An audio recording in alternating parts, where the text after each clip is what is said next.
Hi everyone, welcome to today's lesson.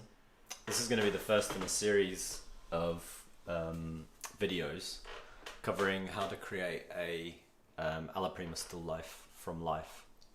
So Alla Prima, I've done a few series like this before where basically everything is painted all at once, so in a single session while the paint is wet. So we're going to be using oil paint for this, and I've got a pre-prepared little panel about the size of my subject, which is a little bird skull.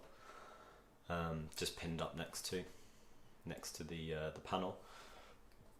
And this is prepared with a kind of orange ground, which is quite high chroma, possibly high chroma than you would typically see. But as we work, you'll see that colour will glow quite nicely through the kind of greys and the cooler colours, whites, that we see in this piece.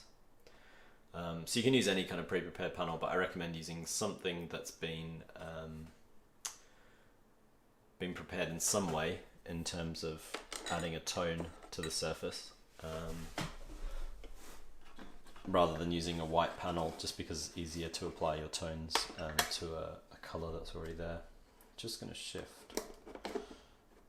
shifting it up slightly. Looking at it, it didn't quite line up with the subject, so I'm trying to get it before I start painting. I'm trying to get it nicely placed as I look across. I'm going to be using a sight size method, which means I'm going to be painting it exactly the same size roughly as I see it on my panel, which is why I've placed the object right next to me. If you're doing a bigger painting, if you had the object on a table or something like that, or a shelf, you want to try to get your canvas as close as possible to it. But for the purpose of this exercise, it's easier to use a smaller subject and a smaller panel. So today all we're going to be doing is the wash drawing. So I've got a little bit of odorless mineral spirits, a bit of raw umber oil paint, and then I'm using this sort of bristle, kind of like a soft bristle brush, to start sketching in. Yeah, we're going to be sketching in the kind of basic wash drawing shapes before the next stage, which will be over the top of that while it's still wet, painting in the kind of major colours, major shadows and colours for the lights before we start to develop it further. In total, the whole series should probably be about, I'd imagine, 2 hours, something like that, the actual painting will take, but it'll be divided up into sections. So, to begin, I'm just going to place a mark for the top of the skull, and then a mark for the beak at the bottom.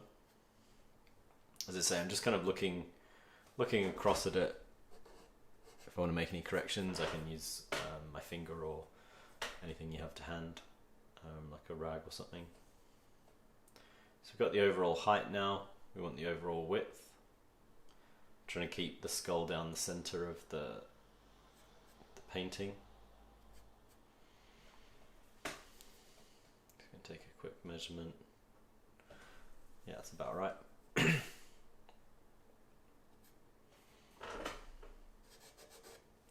The widest point is across just above the eye socket here, so I've kind of noted that down.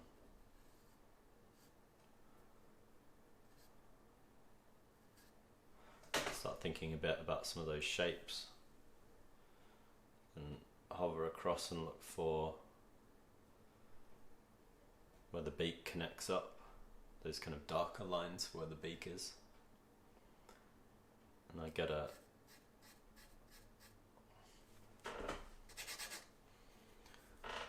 slight curve.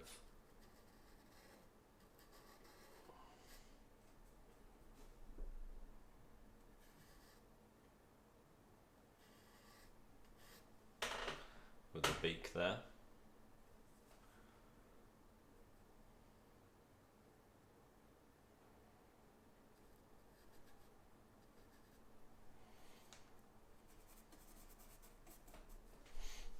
So it's very faint, the paint that I'm working with, because when you're working over the top of it, you don't want to add too much, because the more paint that you add, the more it'll start to kind of blend into your top colours. And because we're working Alla Prima, we don't want too much kind of mixing of subsequent layers, particularly these layers, which which are kind of like more neutral browns. We're going to be painting some purer whites and higher chroma colors over the top.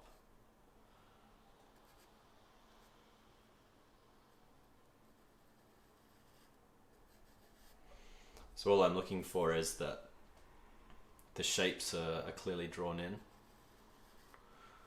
this wash drawing, ready to work over the top. So you can see I'm already starting to lay in the primary shapes, and I'm working quite freely. I'm not sort of being too fussy about my measuring. Alla Prima pieces are nicer if they feel a bit more kind of expressive and sort of reactive. So you don't want to be too specific with your measuring. It's kind of nice to have this sort of freer look, I think.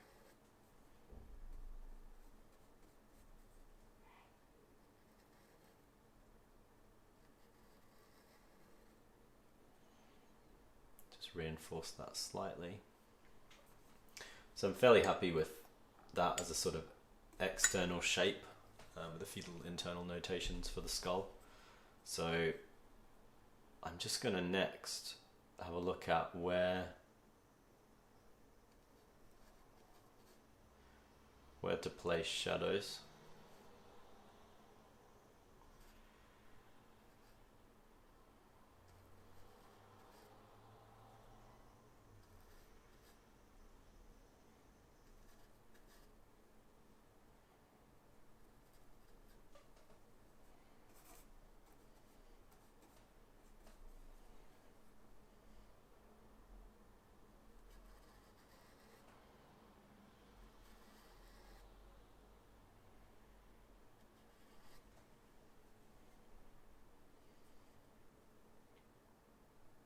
And then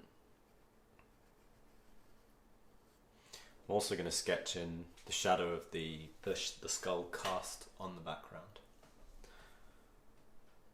So using alignments, I can kind of see that roughly with these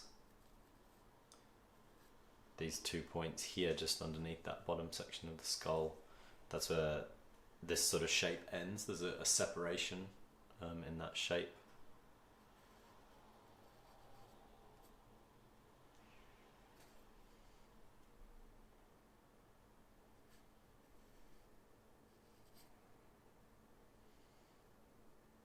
And there's a sort of mimicking down the edge of this shadow.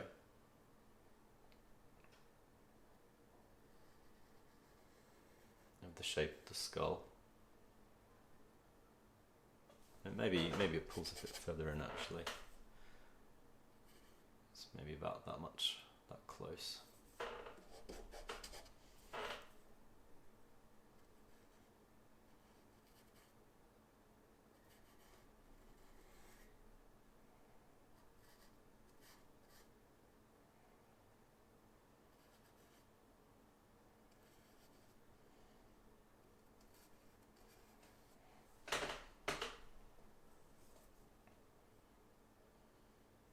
That's not too bad. So kind of wash a little bit more paint in to fill that shadow up.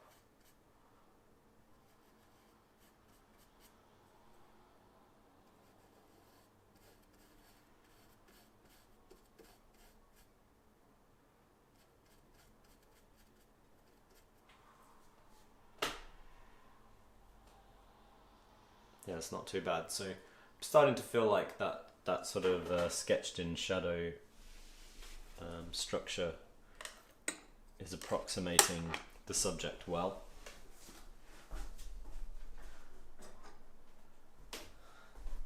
So before progressing on to blocking colours in, I just want to get a little bit more clarity into it, and I'm going to swap to a smaller brush, softer brush as well. Still working just with mineral spirits and raw umber. And I'm just going to go in a bit closer and just be a bit more specific with these skull shapes.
So these little extra notations just give a bit more direction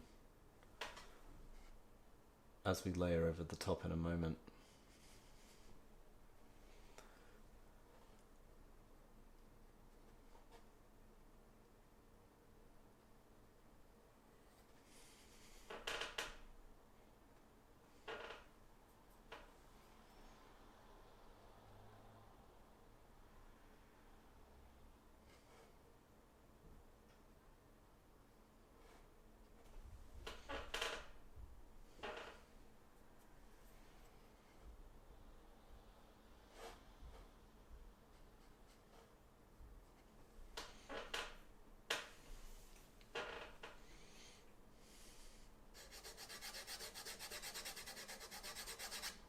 That beak's a little bit too wide. I just want to make a correction to that. It's quite an important aspect of the piece.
Yeah, it's pretty good. So that's it for this part. So you can see I've essentially just focused on getting that block in to kind of be a reasonable approximation of the subject. There'll obviously be things we'll shift around as we work over the top, but it gives us a starting point. All the important elements of the drawing are established in this part of the piece. So the next thing we'll be doing over the top of this is trying to patch in colours. So we'll try to patch in colours that match the shadows, colours that match the background,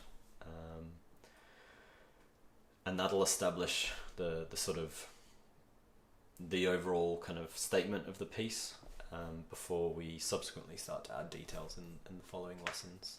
But yeah, for your initial sort of stage, this is the first stage. You want to just block in sketch of what you're drawing, particularly focusing on where the shadows are more prominent. Try to put the shadows in as shapes like we often do, and that'll give you a good starting point. Yeah, that's it for this session. Have a look out for the next few, and have a go at it yourself. As always, if you want to subscribe on YouTube, you can watch more of these videos. And if you want to click through the link to OCAD Studio, you can sign up for tuition from myself and a range of other specialist tutors. But I'll see you guys soon.